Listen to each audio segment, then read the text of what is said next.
Very well. Now that you've understood that, right, I disabled. Please go check out the previous past to gauge what we're saying here, what's happening, what are your bearings, right? Otherwise, you're not going to understand why I'm huffing and puffing and blowing the house down like that, like this. Yeah, no, I was speaking about American commenters and how they're bad, and so I disabled my comments. That was the one downside. However, the one upside of it is that I got a flood of subscribers. So support was really great from the American conglomerate, right? I got my numbers. I got people who were with the fact that there is only one God. And even if I was dealing with an atheist, they could respect an argument for one God and not give me grief about 20,000 gods. I once had a very academic, intellectual discussion with a guy who was an atheist. He was mature, he wasn't rude. So we had like a little bit of an exchange. And I appreciated his, you know, what's this academic contribution to why he believes that there is no God. We were mature with each other, and you know, I could handle comments like those, but yo, the rest guys, yo, yeah, anyway, whatever, typeset thing, that's the thing. He was not busy trying to argue with me over multiple gods. He was arguing with me over God at all, at being in existence. In South Africa, you will be dealing with a person that you're having an apologetic discussion with, and they will tell you right now, like they get so defensive to a point where like their ears fume and like smoke comes out in steam. Over the fact that you dare decline the call of Ubungoma. You dare decline the fact of ancestors. They get defensive. They guard those gods of theirs with their dear lives, even though they're going to condemn them to eternal fire. I never had any such issues. It was a tranquil, peaceful environment. If anybody was subscribing to me and was edified by the work that I was sharing, they understood that I was sharing it in the name of one God. I therefore was not facing the risk of multiple, numerous, just bodies upon bodies scattered like skittles of unsubscribers because I dared say Jesus is the only way. If a person subscribed to me, they will subscribe to me and stay with me because they believe that Christ is the only way. Just one God. Here, you will go and edify and in South Africa and impress somebody with the words of Christ on your tongue. Do you understand? And then the next video you do, you are now speaking about how Jesus is the only way, the truth, and the life. And they will unsubscribe only because you don't acknowledge ancestors. If you do a video where you, let's say you do an apologetics discussion against fornication, right? Where you are like, sexual sin will send you down a path of nastiness. Don't do it. They'll be like, yes, I agree, Karab. And then the next day you are like, ancestral worship and wongoma. Anything defela in that African spirituality, right? Yo, they will unsubscribe. So you believe in chastity. You are literally, you know, Ivishi, Mauchada, you are a virgin at marriage because that's what even the ancestors approve. But just because I said Christ is the only way, I was like, I don't want to deal with, you know, a fluctuating YouTube channel where you gain 50 subscribers and then you lose 35. I'm trying to do a net gain here, not a net loss. So if a person subscribes to me, they are super taken by the wind of what I'm saying and they believe it. One God, nothing else. So I wanted to avoid slow growth on my channel by preaching to South Africans. I wanted to Africans, period.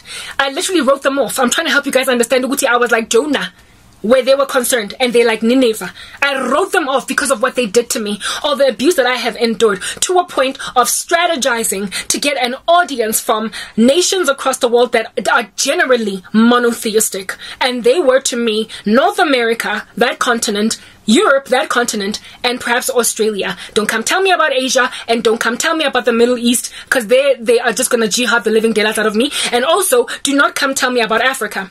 Like me grand, I might even succeed to reach an Eskimo in Antarctica faster than I can ever reach an African that's latching on to ancestors. So I was like, I might not be yet moved to another country, but I am going to strive to have a ministry that is so prolific in one particular land that once I apply for to move, or once I apply for citizenship in another country, it'll be easy for me to go there because I am already well known in that country. I also wanted to make things move in such a way so as to increase my likelihood of marrying a non-South African man. It had to be said, like, if I married a South African man, I would be tempted to just stick around in this country. But if I married a man in the US or in Europe somewhere, then I might just move there. Do you understand? I was so fed up that I wanted to get out. And I knew that my channel would get me seen, likely even by my prospective husband. It's why I accommodated some stupid American guy. Anyway, whatever. Yo, guys, alright, Dene. South Africa ought not be so bad that a person would want to leave it. We are not South Sudan. I don't know why in the world I'm experiencing the life of a South Sudanese, struggling, famine-ravaged little girl. Anyway, whatever. So, my strategy did work to win me quite a handsome audience from the US. Most of my subscribers on both my channels are from the US, but my first channel, which is the one that I originally started, it was the get-go, the original ride or die, right? This channel started because, not just started, but I recommenced and re-energized it because of my PTSD from allowing some American guy to pursue me, right? And this American dude was yo guys, you know when you run away from one place and you think, but better the devil you know than the one that you don't know.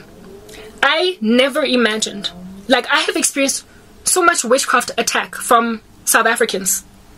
Men, and I don't know how many men, I can't count them on my 10 fingers, have put witchcraft on me before they even speak to me so I could favor them romantically.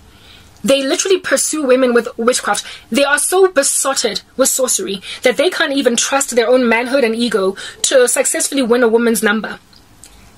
They can't even slide into my DMs on social media and see if maybe I respond. No, they will go and fetch witchcraft on you. I don't know how many such men I dealt with when I was working in corporate South Africa. And so therefore my experiences with South African black men have been just, you know, they've left a very bitter taste in my mouth. And for me, it's like, share la booty, you know, ask me out if you're interested. But don't abuse me spiritually. Do not manipulate the outcome of the decision that I will make to be with you with sorcery. You know, I just got so disgusted by the African narrative that I was like, I want to get out. I imagined that Americans and other people elsewhere are not so primitive and base. I shall use that terminology, like, stick with me, alright? Don't click off just yet if you're black. I'm ultimately coming around, ne? So I imagined that Americans out there, or anybody else that's not in Africa, they're not so primitive and base that they will just grant to Isango Manjefela just to get anything in. Grant to Isango Manjefela just to get a woman. Grant to get a baby. Grant, like, I wanted just maturity to restore. Like, you talk to a human being, and then they like you, and then next thing they're your girlfriend, and then next thing they're your fiance, and then next thing they're your wife. You talk to a person, and then next thing you want to employ them for a job, so they're working for you. You talk to a person, and then next thing you are business partners.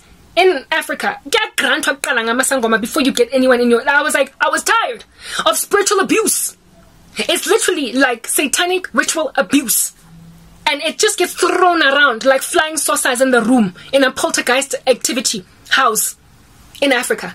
People just bewitch for anything and everything, and they don't first try and use their skills and their talents to acquire what they want. It's horrible. So I was fed up with that. I did not think that I would ever find that in any other continent that is not polytheistic.